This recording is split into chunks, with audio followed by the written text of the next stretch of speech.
Week 1 of MHSAA football from Swineheart Field featured the Utica Chieftains taking on the Rochester Falcons on Thursday night in a rematch of Week 1 last year. We begin middle of the first quarter with the Chieftains driving into Falcons territory on the first possession of the ballgame. Tyler Perozic drops back to pass and finds Isaiah McGarry on the other end of a 32-yard strike as the Chieftains go up 7-0.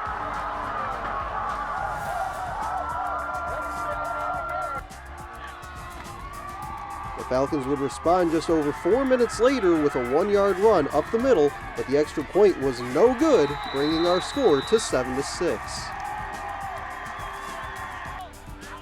Late first quarter, the Chieftains would look to punt it away, but a bad snap sails over Perozic's head and into the end zone for a safety, and Rochester led by 1 at the end of 1. Time winding down in the first half, Rochester has it 3rd and 9 when quarterback Curtis Adair takes it up the middle for a 19-yard touchdown, extending the Falcons' lead to 15-7, which is where our score stood at the end of the half.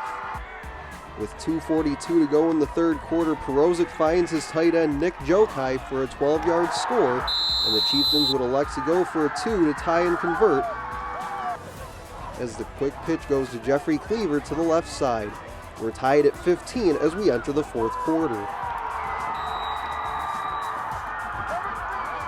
With 10:30 to go in the game, the Chieftains force a Falcons punt from the Rochester 30-yard line, but a bobbled snap allows Jokai to fly in and make the stop deep in the Falcons' backfield.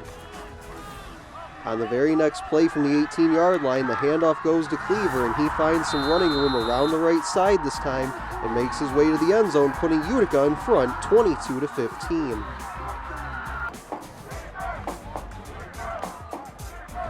Rochester wouldn't go away, however, as Adair goes up the middle for 43 yards and puts the Falcons an extra point away from tying this game up. But the extra point is up and misses high and right, and Utica maintains a 22-21 lead with 3 minutes left.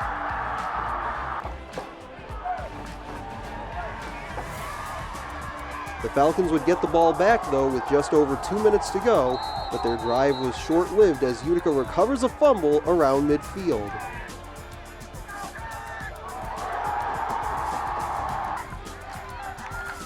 After taking a few kneel-downs to run out the clock, Utica attempted to run out the final seconds on 4th down as Perozic looked to air it out. The pass falls incomplete, and the officials ruled there was still a half-second remaining in the game. The final chance for Rochester as Adair drops back to pass and has to scramble away from pressure. He wouldn't make it far as he gets wrapped up and brought down by Jokai, and that is how the ball game would end. Utica wins it 22-21, and here's what head coach Matt Marulli had to say post-game. I'm proud of the kids. I'm happy for them. They fought back in that second half, and that's kind of what we talked about at halftime. Is that they had us in the first half. They hit some big plays. They were driving us on O-line and D-line a little bit, and we said we needed to find something in the second half, and they did. They came out, they played hard, they played till the final half second of the game and till it was done. So they did a great job. I'm proud of them. And then what can you tell us about quarterback Tyler Perozic? Seemed like he had a bit of an ankle injury there, especially in the second half, but he and the team was able to battle through. What can you tell us about that? Yeah, he toughed through it. He's one of our leaders, and that's kind of what we expect out of him is to be tough for us, to be the leader of our offense, and that's what he did. He was playing on an ankle that he hurt in the first half, and he finished out the game for us and made some big throws and made some big plays, and I'm proud of him. He did a great job.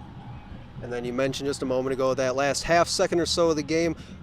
Kind of explain what happened there. What was the conversation like with the officials on that last few seconds of the game? We expected that the clock would be running out, and it ended up that there were a couple seconds left on the clock, and they said on the last play that there was 1 second left on the clock. So we had to run one last play, and I'm glad that we got after it on that last play, and we were able to get to the quarterback and put some pressure on him and finish out the game. I thought the guys, all fourth quarter, third quarter, they did a great job of finishing drives, making some great plays, and especially at the end, they finished it out and got the win.